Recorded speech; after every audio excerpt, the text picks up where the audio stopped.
Hello, welcome dear, welcome back to GP English Learning channel. Now today we have a topic here that is auxiliaries. Actually Bob, yes. So Bob, already we have discussed about this top term Bob or topic Bob. Now a part of this auxiliaries. Yes, today we are going to discuss about auxiliary. Yes, auxiliary Bob. So auxiliaries are of two types. One is the first one we call it as simple or primary auxiliaries. The next one is modal auxiliaries.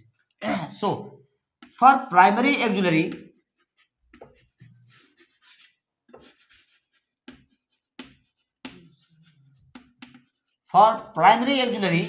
yes, it is divided into three sections or three parts.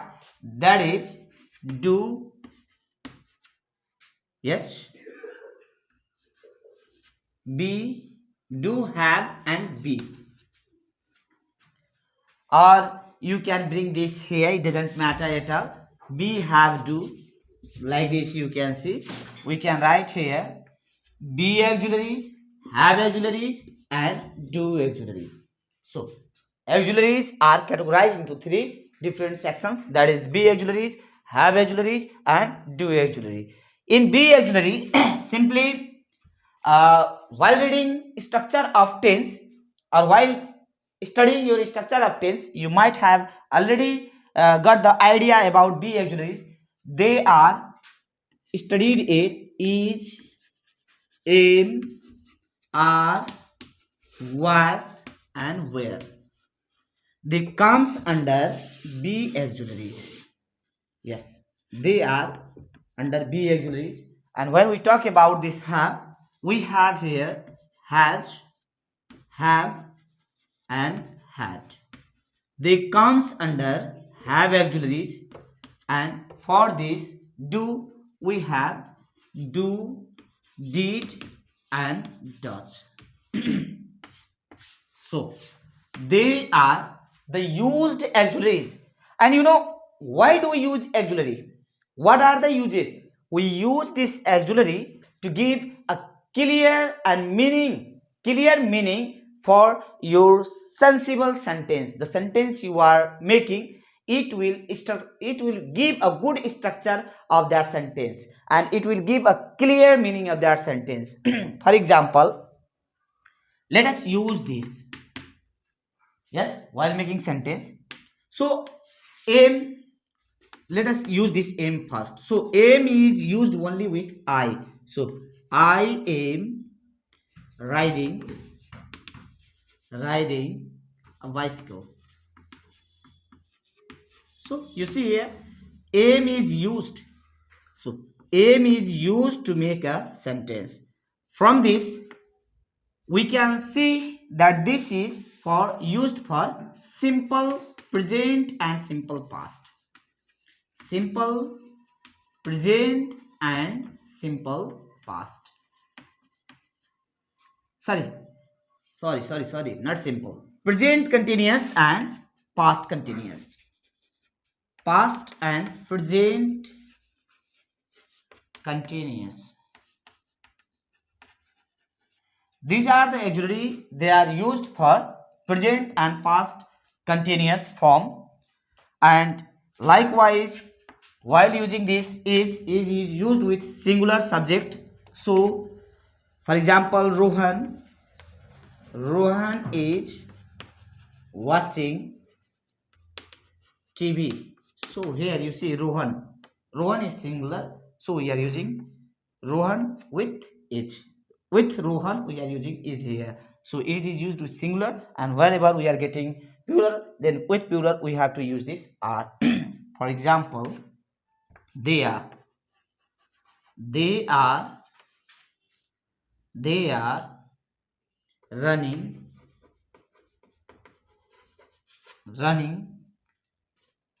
to reach the bus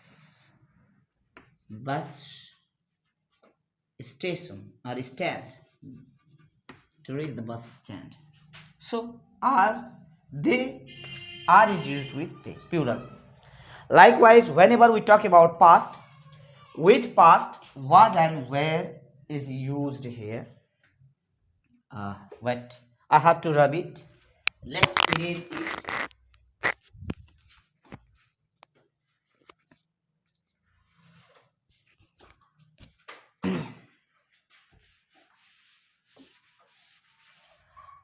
These all sentences were the example of present continuous. Now let us take example of past continuous. So these two figure we see here, they are used for past continuous. Likewise, was is used for singular, yes, and was is used for singular, where is used for plural. But sometimes, yes, we have to use this I was a, I was a player, I was a player who secured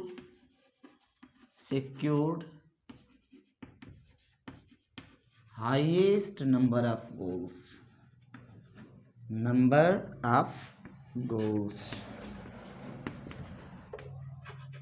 So I was a player who secured highest number of goals. So this is how we use here was, or all singular subject. With singular subject we have to use this, yes, was, and with plural subject we have to use this where. So while using these primary auxiliaries, they are not used only in affirmative, they are used in negative, they are used in negative, or they are also used in interrogative types of sentences. Let us see here. Is she a good student? Good student. You see, is she a good student? Here, this is used here, and here question is asked. Intro means what? Asking question. So is used to make this sentence into interrogative form. So from this scenario, from this view, we can understand this is, aim, are, was, were.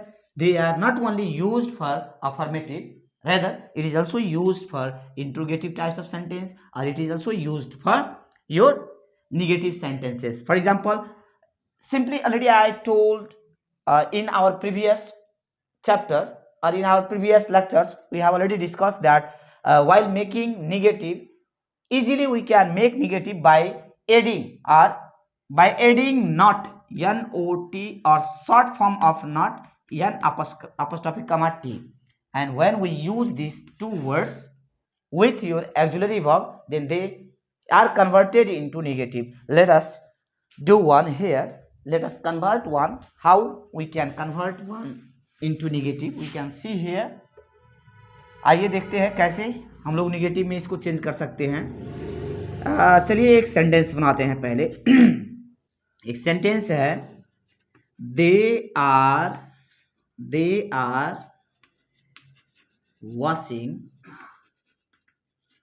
washing their clothes.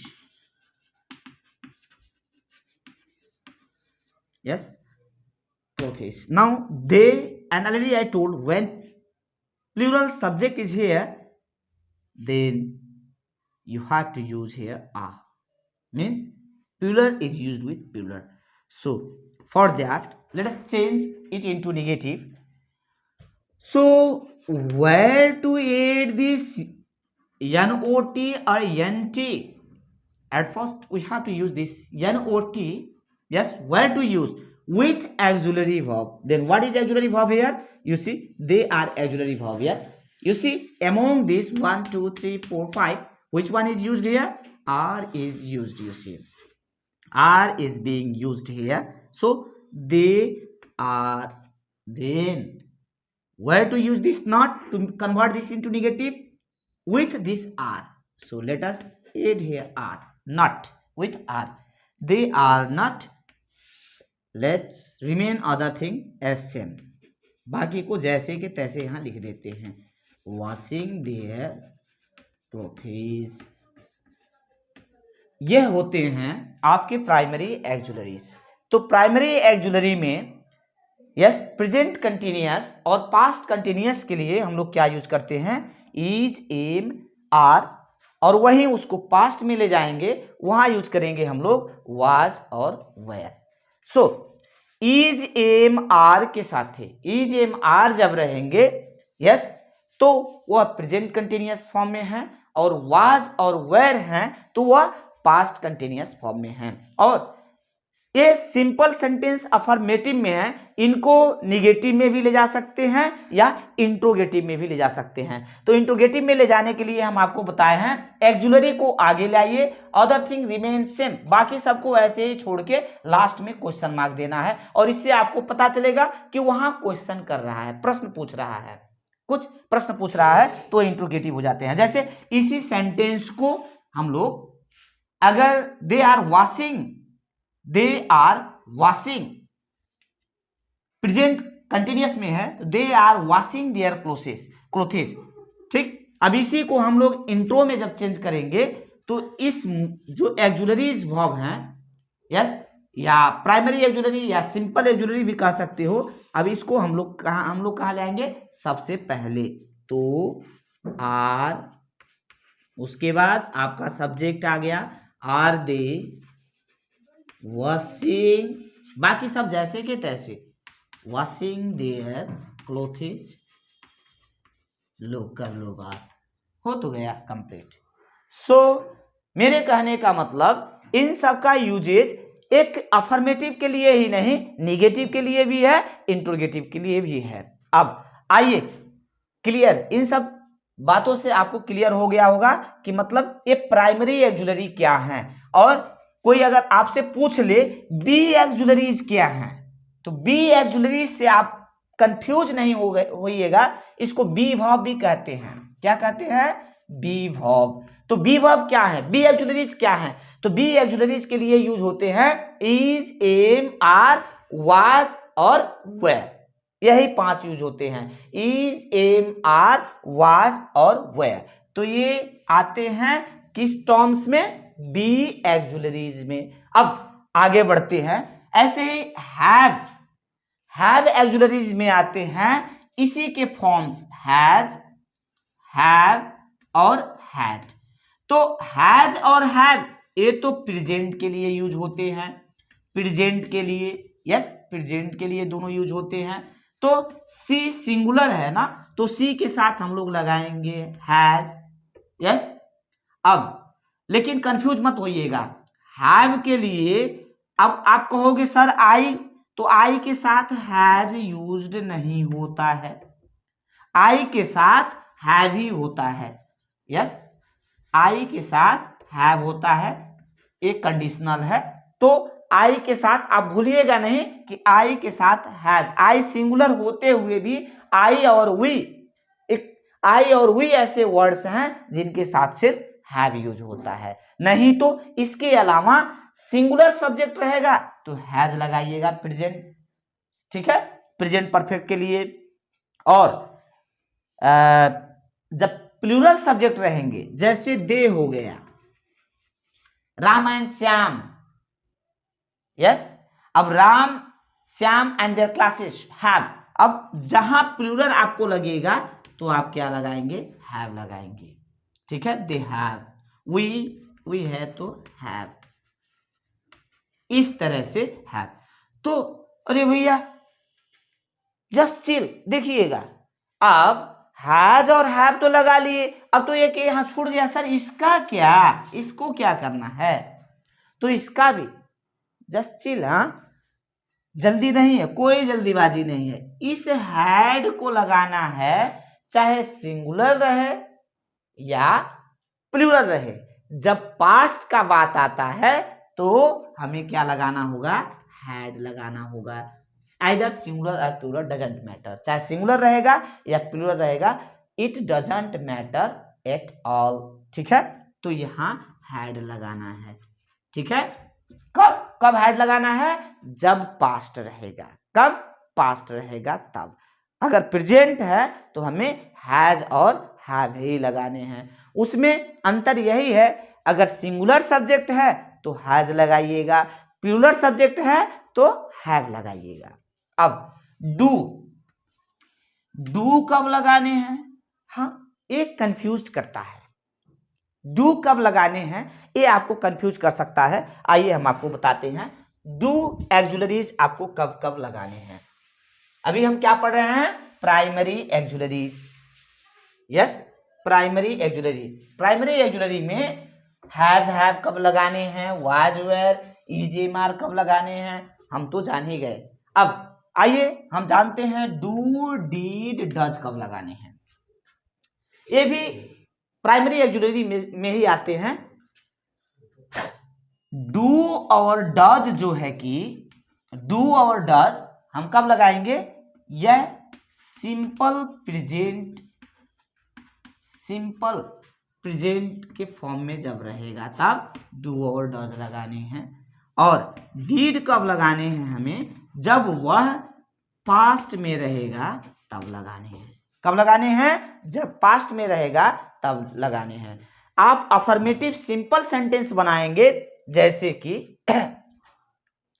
I play football, I play football, ठीक है football ही रहने दीजिए, I play football. अब वैसे तो sir आपको बताए हैं कि सर यहाँ डू लगाना है, सर जी डू लगाना है, तो क्या करें? डू तो यहाँ लगा नहीं है, तो समझ लीजिए ये ऑलरेडी इस फॉर्म में है।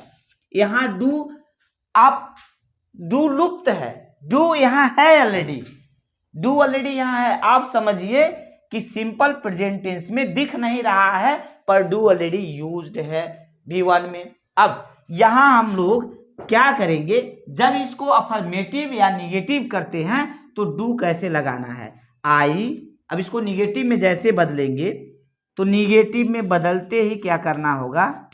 निगेटिव, देखिए निगेटिव में जैसे बदलेंगे तो ये प्ले के आगे हम लोग क्या लिखेंगे? I do not play football. Yes, I do not play football हो गया change. Yes, I do not play football. ऐसे ही जब इसको हम चेंज करेंगे, किसमें चेंज करना है? जब इंट्रोज में बनाएंगे, इंट्रोगेटिव में ले जाएंगे तो इसको क्या करेंगे? डू पहले आ जाएगा, इसको कैपिटल कर लीजिए। Do I not play football. हो तो गया इंट्रोगेटिव, बस धड़ाक से कर दीजिए इतना। डू को आगे ले आइए, लास्ट में क्वेश्चन मार्क लगा दिए, बन गया इंट्रोगेटिव। कोई और कुछ भी, कोई इसमें झाल झपेट नहीं है, बड़े आसान से इसको आप लोग चेंज कर लिए। कब? जब आपको डू आगे ले आके यहां क्वेश्चन मार्क लास्ट में ले आना है, ए इंट्रो में बन गया। ऐसे आपका जो है डू का यूज हो गया। अब डज का यूज भी सिंपल प्रेजेंट टेंस के लिए जब V5 रहेंगे, जब आपके वर्ब्स का फॉर्म V5 रहेगा, जैसे कि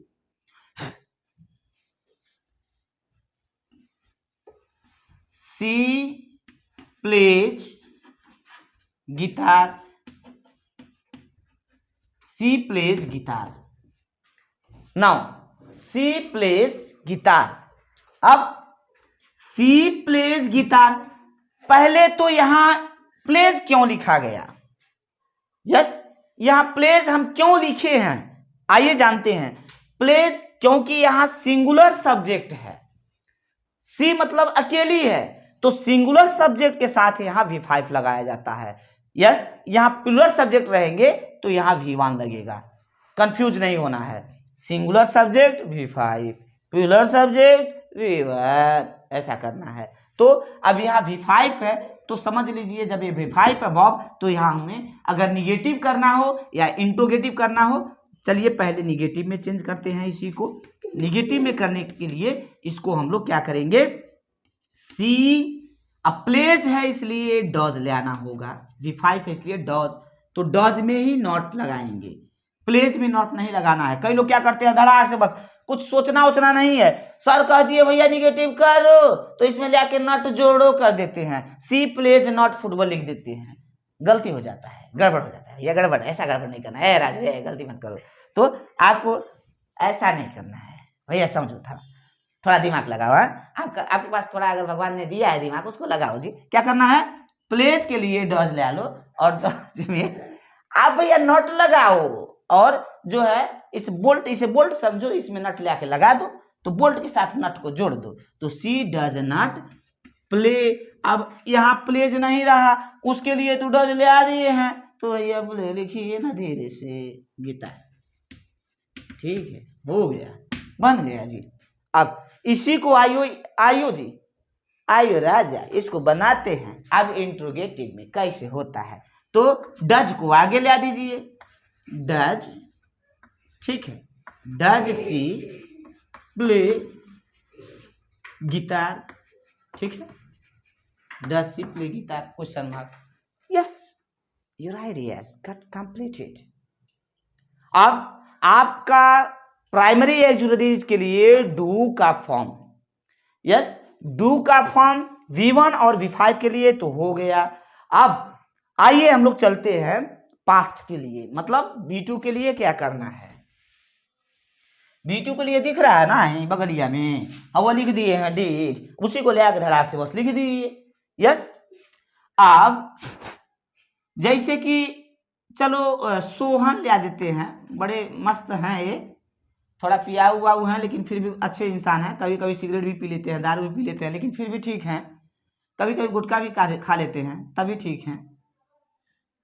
Sohan yes played cricket, yes, कभी कभी ऑर्केस्ट्रा भी देखने जाते हैं, फिर भी बहुत बढ़िया लड़के हैं, बहुत अच्छे हैं। तो सोहन प्लेड क्रिकेट आ गया ना ये V2। तो जैसे V2 आया, अब इसको हम लोग निगेटिव बनाते हैं तो क्या होगा, निगेटिव के लिए क्या करेंगे, V2 लाना होगा। V2 के लिए हम बताए हैं अभी भैया V1 मतलब प्रेजेंट के लिए जब डू और डज यूज कर रहे हैं तो पास्ट के लिए आपको पता ही है V2 है, तो V2 के लिए डिड ले आइए। तो Sohan did not play cricket, Sohan did not play cricket, हो तो गया भैया, क्लियर। अब इसको आइए इंट्रोज में चेक करते हैं, इंट्रोगेटिव, इंट्रोगेटिव के लिए कैसे करना है। इंट्रोगेटिव के लिए बस डिड को आगे ले दीजिए और धड़ाक से लास्टवा में ऐसे शंकर भैया को खड़ा कर दीजिए, हो जाएगा। डिड सोहन प्ले क्रिकेट, हो तो गया कंप्लीट। प्राइमरी एक्सुलरी भैया हो गया, भैया हो गया, तो हो गया ना, कंप्लीट हो गया। इस तरह से आपका जो है प्राइमरी एक्सुलरीज हो गया। आगे के लेक्चर में, अगले क्लास में हम लोग पढ़ेंगे इसमें भैया सेकेंड पार्ट में मॉडल एक्सुलरीज का पढ़ेंगे, मॉडल एक्सुलरीज। तो इंतजार करिए अगले वीडियोज के लिए, बने रहिए मेरे चैनल के साथ and keep watching my video. And in next topic we will study about the uses of modal auxiliaries. Thank you very much for watching this video.